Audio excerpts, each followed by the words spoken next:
Le ministère de l'Intérieur a rendu public donc un rapport assez explosif, d'après ce qu'ils disent, qui s'appelle Frères musulmans et islamisme politique en France, sur la mouvance islamiste donc des Frères musulmans et son travail d'implantation en France. Durant 76 pages, donc on lit un état des lieux qui revient sur l'historique, sur l'implantation en France, sur les méthodes de cette société qui est dite quasiment secrète, qui est constituée, je cite, de militants assermentés ayant pour objectif, je cite toujours, la réislamisation de la communauté musulmane, l'islamisation de la France au passage, le séparatisme ou parfois la subversion.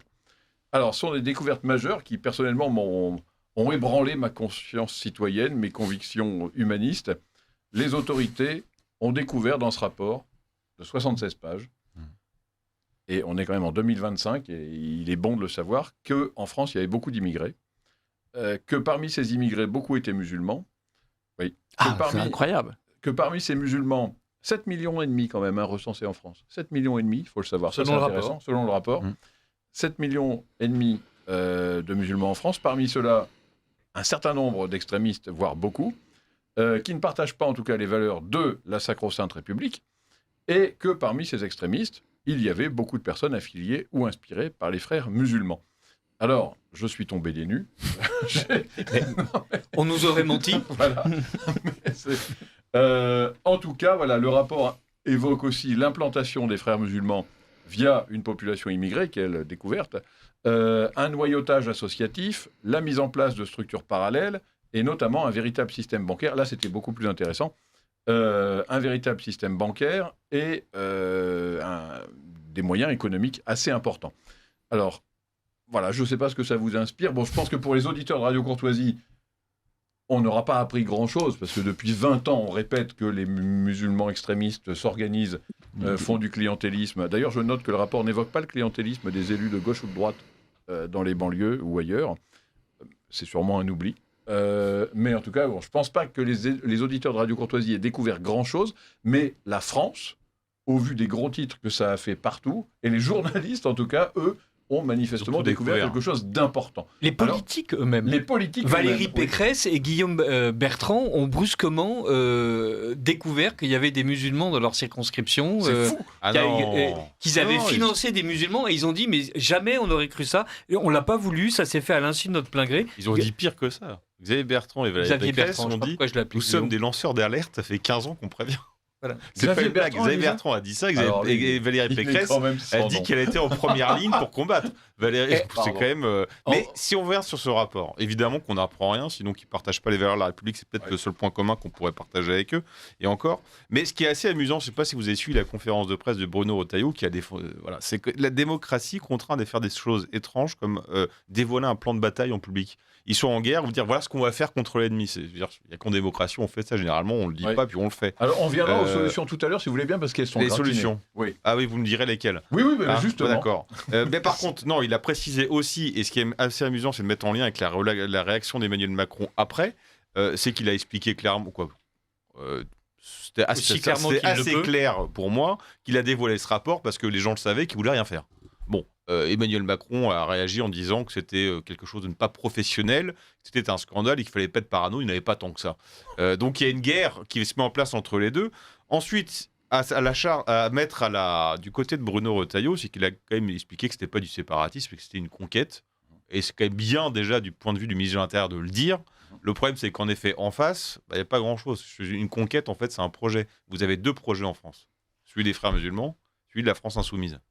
Et à côté, en face, il n'y a aucun projet proposé. C'est que de la riposte, c'est que du dégagisme, c'est que de l'opposition, mais il n'y a rien de rien. C'est vrai, Arthur, mais de l'autre côté, le ministère de la parole de M. Retailleau, pour l'instant, n'est pas plus conclusif que ce que vous dites à propos de ceux qui s'opposent à lui. On est toujours dans l'injonction, l'argument d'autorité. Il peut rien faire. Maintenant, il faut voir si c'est suivi des faits. Ah non, mais je dis pas j'ai jamais dit qu'il allait faire quelque chose, parce que déjà, il a peu de moyens, donc de toute façon, voilà.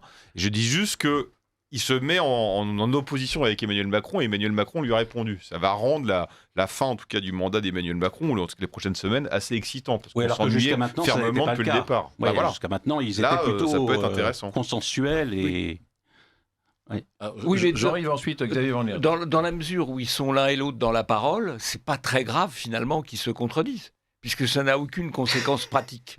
Et chacun occupe son créneau clientéliste particulier, et ça n'a aucune conséquence pratique. Enfin, accessoirement, d'ailleurs. C'est une conséquence incapacitante. Ah oui. Mais accessoirement, quand on voit M. Bertrand ou Mme Pécresse découvrir les frères musulmans, il ne faut quand même pas oublier que les frères musulmans, Sarkozy les a fait rentrer dans le Conseil français du culte musulman en 2003-2004, quand il l'a créé. Et un des objets du Conseil français du culte musulman, c'était précisément de mettre dans la boucle les frères musulmans qui n'y étaient pas. C'est vrai. Xavier Van Lierde. Oui, sur ce rapport, ce qui est un petit peu agaçant, c'est qu'il se met en place une forme de rhétorique qui serait la suivante, ce serait de dire, laisser entendre en réalité que s'il n'y avait pas eu les méchants frères musulmans, tout se passerait pour le mieux. L'assimilation des 7 millions de musulmans présents en France se serait merveilleusement passée. Nous aurons donc 7 millions de musulmans, dans ce cas-là, communiant dans les valeurs de la République, mais que, malheureusement, à cause de cette conspiration d'un petit nombre, bien sûr, tout aurait foiré. Et donc, je trouve que c'est une façon un peu facile quand même de s'exonérer de ses responsabilités, non seulement parce qu'ils n'ont rien fait et qu'ils ont même coopérer avec ses frères musulmans jusqu'à effectivement leur confier des instances représentatives de l'islam de France, mais surtout parce qu'ils n'ont rien fait contre l'immigration. C'est-à-dire que, quand même, à l'évidence, l'idée selon laquelle les frères musulmans seraient en quelque sorte le grain de sable qui a tout fait foirer, est quand même un peu niaise en quelque sorte. En réalité, ce n'est pas parce qu'il y a les frères musulmans que les 7 millions d'immigrés musulmans ne se sont pas assimilés, c'est parce qu'il y a 7 millions d'immigrés musulmans que les frères musulmans peuvent prospérer sur ce vivier. C'est vraiment un sophisme incroyable qu'on essaye de nous faire avaler. Voilà. Et probablement, pour éviter une fois plus de traiter le vrai problème, et le vrai problème, c'est de savoir, est-ce qu'il est possible pour un pays tel que le nôtre, et n'importe quel pays européen, d'accueillir une telle masse de personnes ayant une culture, une civilisation différente de la nôtre, sans qu'il y ait, évidemment, des frictions. Voilà, cette lecture conspirationniste du foirage de l'assimilation me semble parfaitement grotesque. Alors, j'aurais voulu revenir sur un point, qui est le fait que le rapport a été remis l'année dernière, en fait, à l'été 2024, à Emmanuel Macron. Autrement dit que Emmanuel Macron, qui commence à engueuler Retailleau en expliquant qu'il n'est pas à la hauteur, c'est lui qui a décidé d'enterrer le rapport pendant quasiment un an. Donc, voilà. C'est pourquoi Retailleau le sort. Voilà, exactement. Donc, que la manière dont Emmanuel Macron lui-même prétend découvrir la chose, il y a un an qu'il l'a, avant même la dissolution, il aurait pu dire des choses, agir et faire en sorte de donner à ce rapport un autre sort que celui qu'ont connu tous les rapports qui ont précédé celui-ci. Voilà. Jean-Yves ? Oui, Retailleau sort le rapport dans un moment du calendrier qui est particulièrement pertinent pour lui, puisqu'il sort le rapport au moment où sort le décret d'extension de la liste des métiers dits en tension qui permettent de régulariser les clandestins. C'est-à-dire qu'au moment où on va régulariser, augmenter le nombre de clandestins qu'on régularise, de manière relativement importante, au moment où on va faire ça, il y a l'opération enfumage, on attire l'œil sur les frères musulmans avec un rapport qui date d'il y a un an. Honnêtement, tactiquement, c'est un joli coup. Pour la suite des événements en France, ça laisse un peu dubitatif. Et surtout quand on va voir les solutions. Arnaud Guillaume-Janin. Oui, le rapport qui a été probablement diligenté par Bruno Retailleau au Figaro était totalement interdit. Jusqu'à maintenant, quand un ministre envoyait un rapport à un journal, il ne le faisait pas savoir, ou en tous les cas, lorsque le journal publiait le rapport, on ne disait pas que c'était le ministre qui était celui qui lui avait fourni les informations. C'est quand même un peu particulier dans la société de connivence journalistique et politique qui est la nôtre. Deuxièmement, je vais me faire des ennemis, mais puisqu'il y a un certain unanimisme ici, je me propose de pouvoir dire deux choses. Sur ce rapport, vous avez quand même des chiffres qui sont donnés. 5 à 7% des frères musulmans poseraient des problèmes dans les mosquées. Est-ce que 5 ou 7%, ça apparaît comme un chiffre grandissant ou important ? Alors on va me dire, oui, mais c'est les minorités agissantes, c'est les minorités violentes qui sont celles agissantes, j'allais le dire. Mais comme on agite beaucoup des chiffres toujours inflationniste, je me permets de le dire. Ensuite, sur les universités, pareil, vous avez 0,02% de frères musulmans qui posent problème dans les universités. Donc il faudrait peut-être parler plus effectivement d'immigration pléthorique, d'immigration de peuplement, dont l'islam est une conséquence et dont les frères musulmans sont une conséquence aussi, avec l'immigration et l'insécurité. Oui. Oui, ça, je suis assez d'accord également, oui.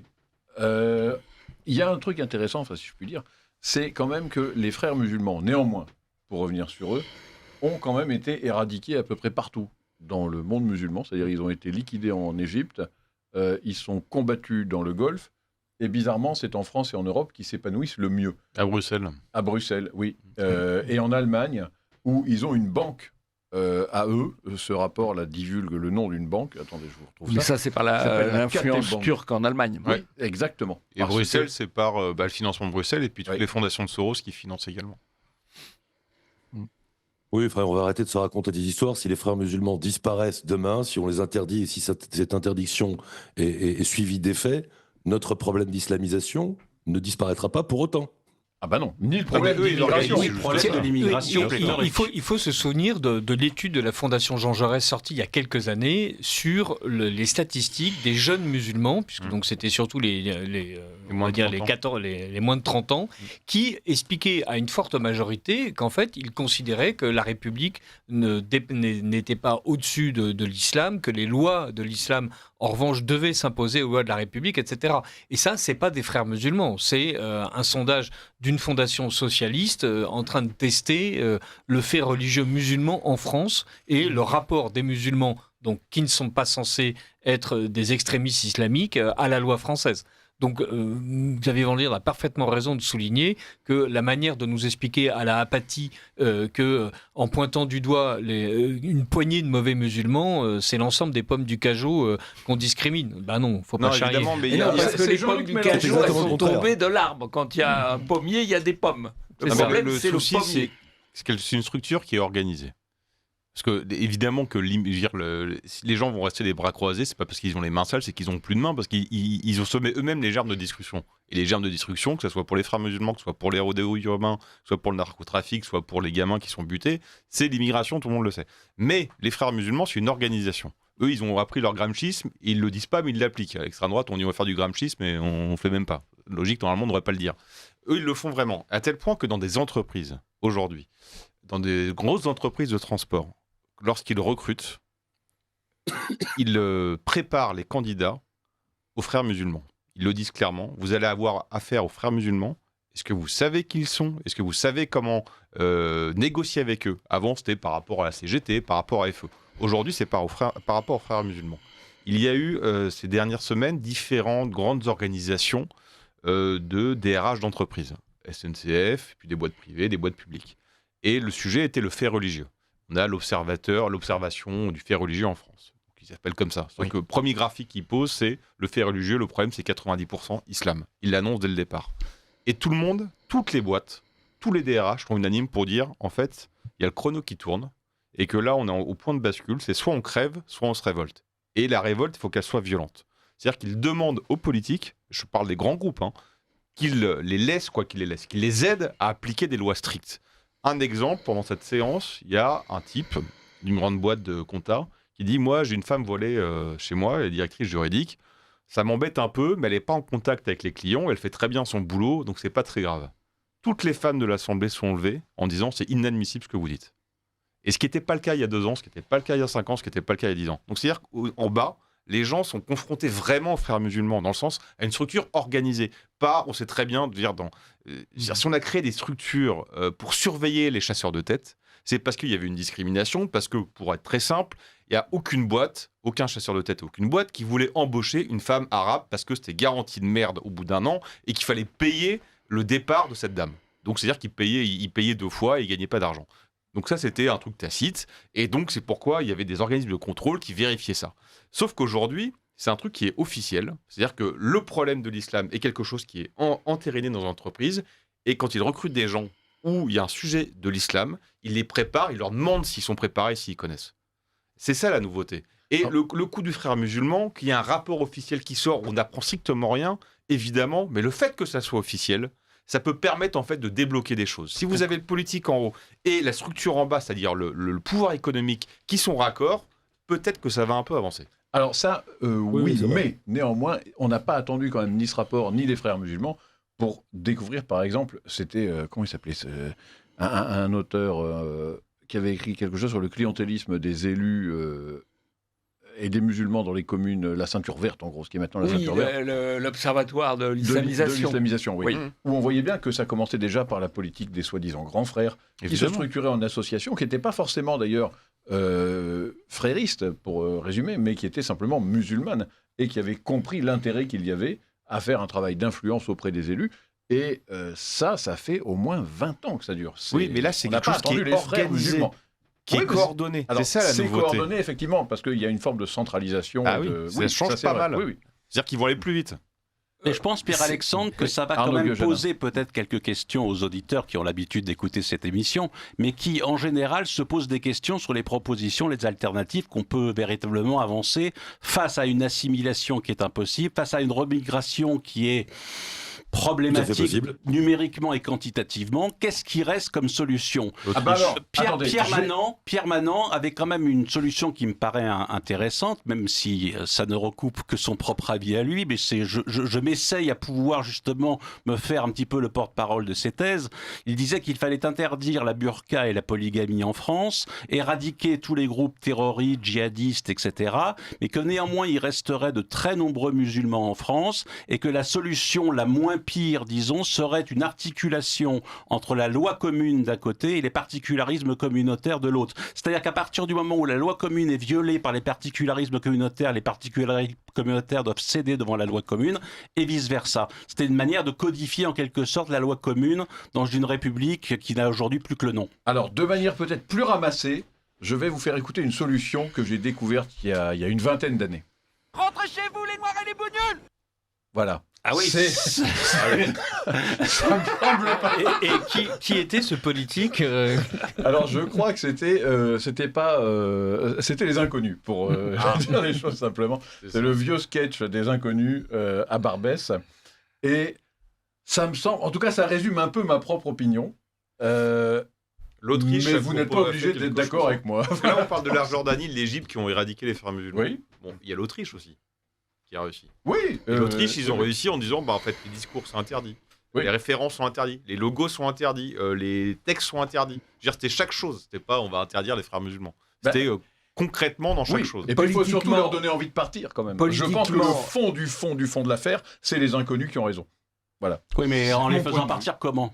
Politiquement, l'Autriche est intéressante parce que c'est le seul pays, en l'état actuel des choses, en Europe, ou avec l'Italie peut-être, où le cordon sanitaire a été rompu à plusieurs reprises. Et il est encore en train d'être rompu. Parce que le blocage, c'est le cordon sanitaire. Et quand on voit là tout ce qui pourrait être fait, non seulement on n'a rien fait contre les frères musulmans, mais on a fait contre ceux qui s'y opposaient. Parce que quand il y a eu la manifestation sur le toit de la mosquée en construction de Poitiers, on a réprimé férocement ceux qui avaient fait cette opération par des poursuites judiciaires, par des interdits professionnels, par des dissolutions. C'est-à-dire que non seulement l'État n'a pas agi contre les frères musulmans, le clientélisme, l'implantation musulmane, l'islamisation, mais il a agi contre ceux qui alertaient et ceux qui s'y opposaient. Donc l'État a été nuisible dans cette affaire. Alors, pour répondre à la question d'Arnaud Guillojanin sur les solutions, pardon de donner mon avis, mais moi j'en vois vraiment, il y a des solutions concrètes, limite démocratiques. Il y a un cas qui est l'Espagne. En 2008, c'est vraiment une marotte chez moi, mais en 2008, l'Espagne a été, et jusqu'en 2011, le seul pays d'Europe avec un solde migratoire négatif. C'est-à-dire qu'il y avait plus d'immigrés qui quittaient l'Espagne que d'immigrés qui y entraient. Pourquoi ? Parce que bien malgré eux, 2008, c'est l'année, c'est la fameuse crise économique, mais durant cette année, ils ont été contraints de supprimer les aides sociales. Et bizarrement, on s'est aperçu que les immigrés n'étaient pas là pour la paella, le flamenco, mais pour le travail, mais pour d'autres choses. On pourrait déjà faire ça. Ça serait déjà un premier pas de... Ça s'appelle la préférence nationale. Géant. Oui.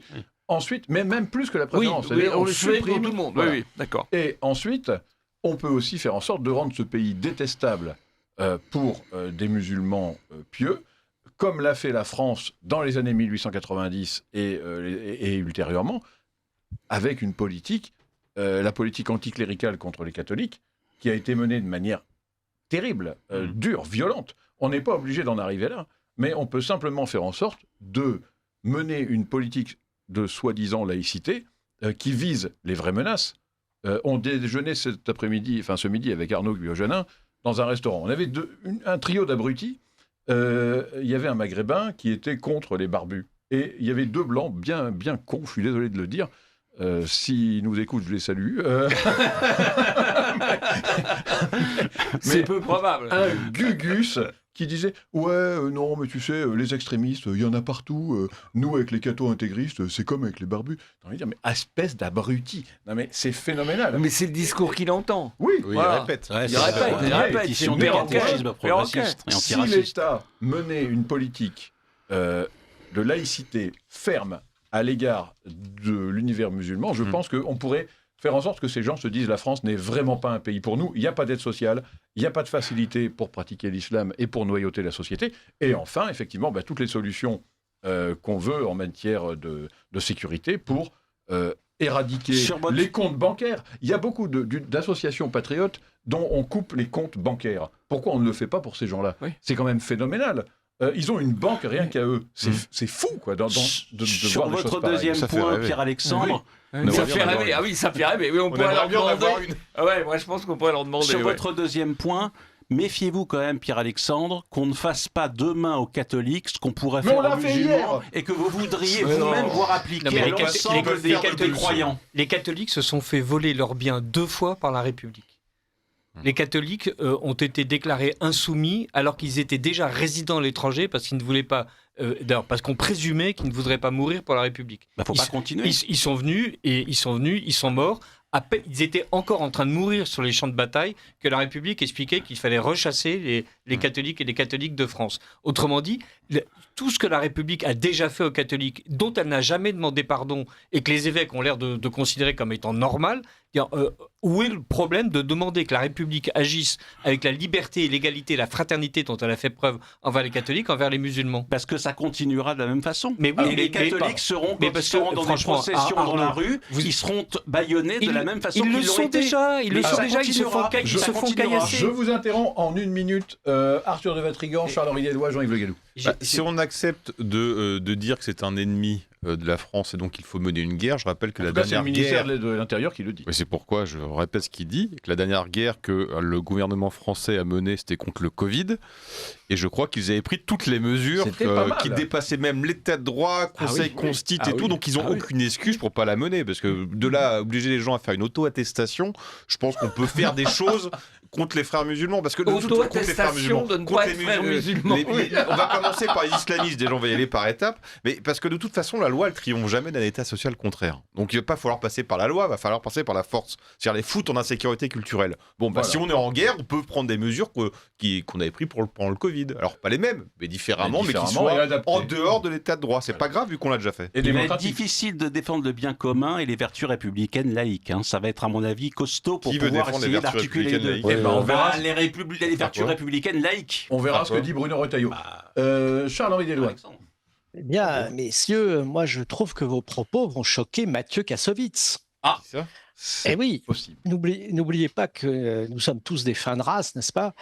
Mais moi je lui réponds que se faire traiter de fin de race par un bâtard, c'est être racé tout de même. Mais nous sommes tous des bâtards. Voilà, oui.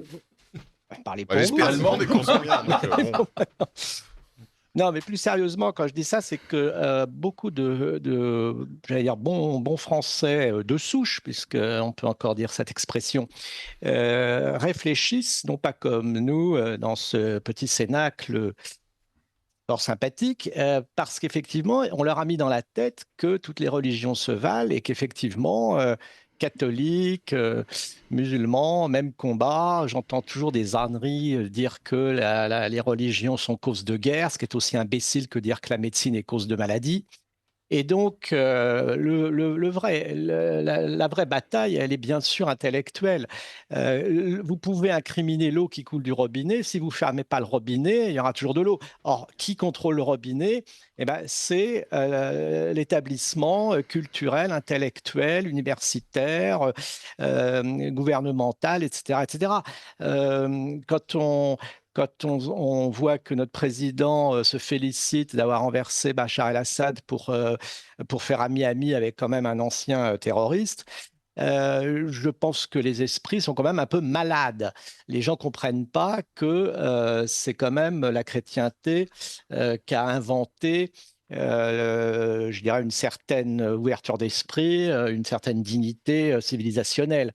Donc il faudrait peut-être un petit peu commencer par là pour que les Français reviennent aux sources. Alors évidemment, nous, on sait que je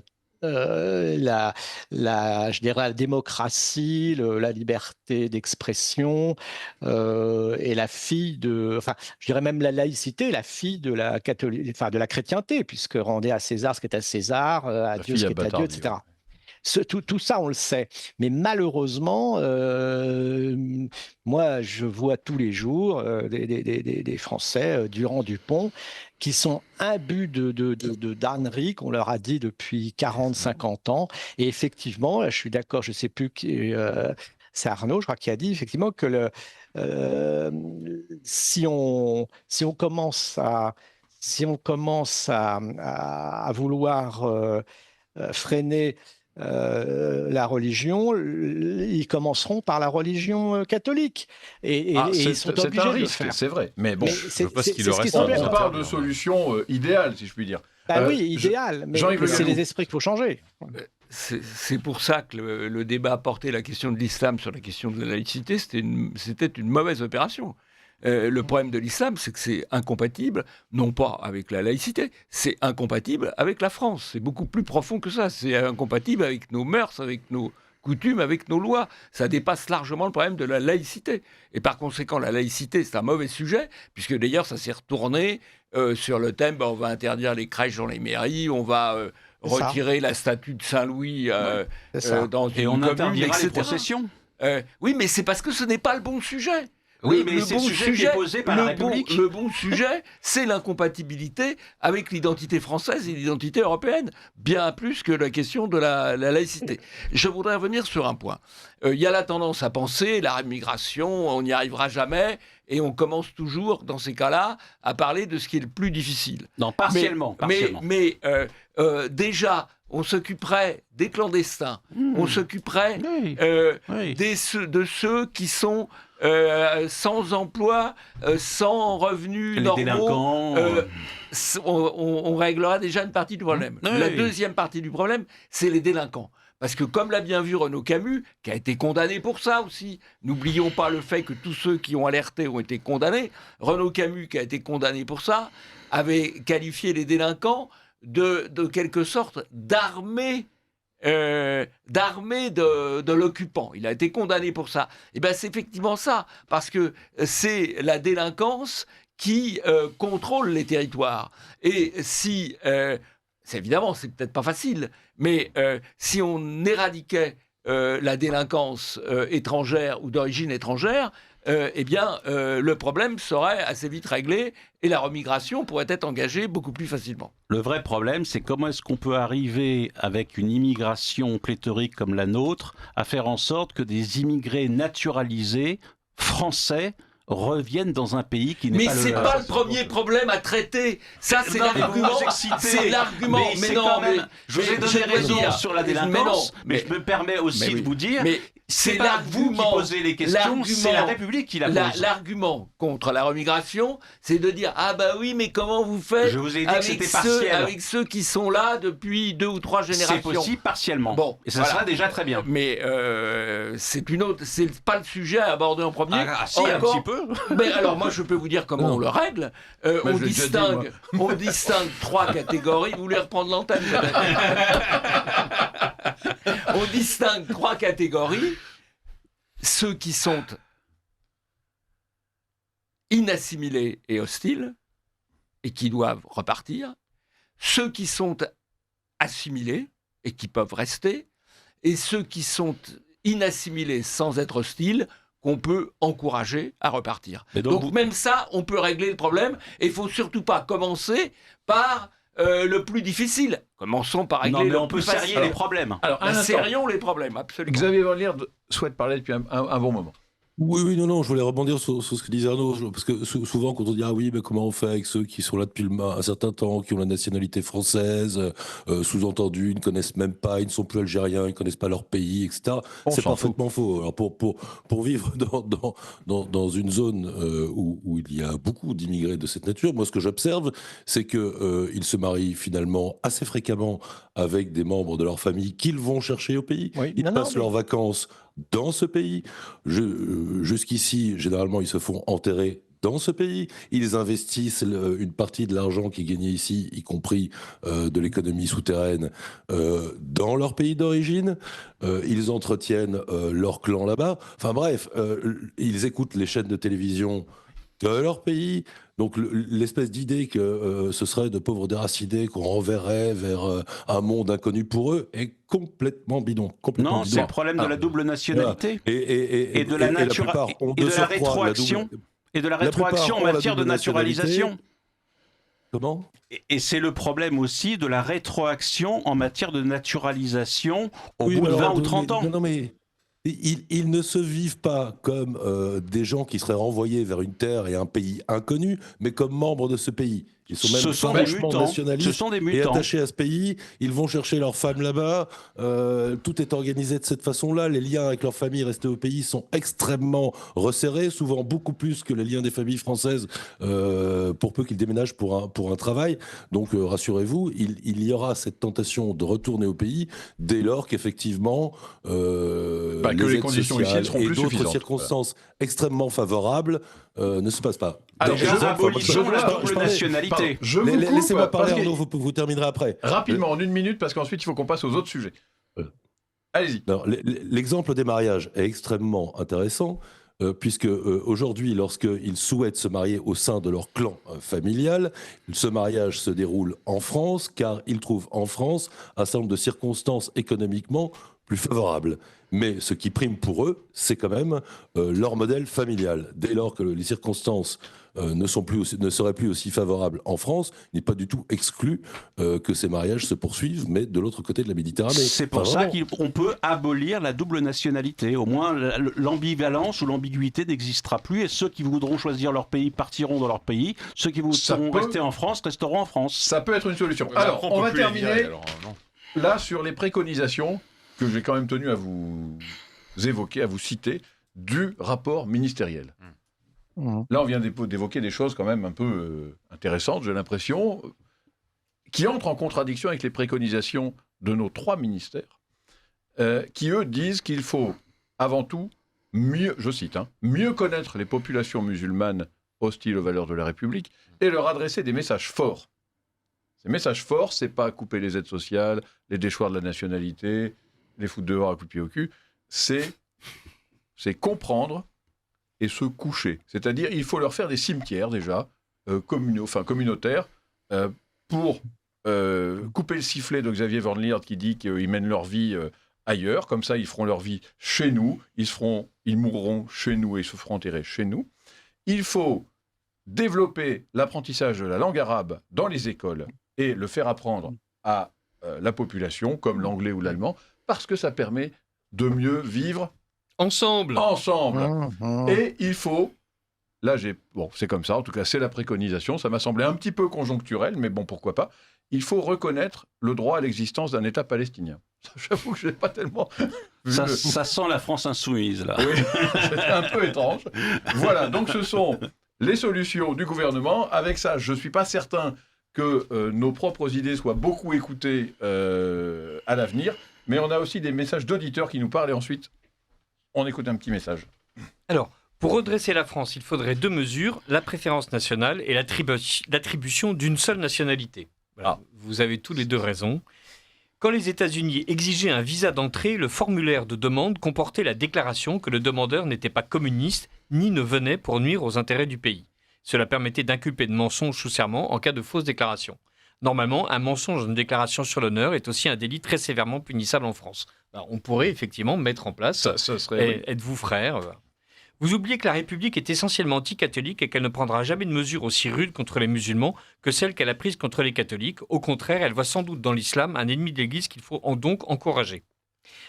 Quelque chose qui me paraît intéressant, au moins autant que ce qui a précédé, mais on se dit, tiens, ça c'est possible, supprimer l'abattage halal en France au nom des lois pro-animaux et cachère, par équité, ils partiront. Je crois que la Belgique a commencé dans ce sens. Voilà, c'est ce que vous disiez, Président Laurent, de la vie inconfortable. Voilà.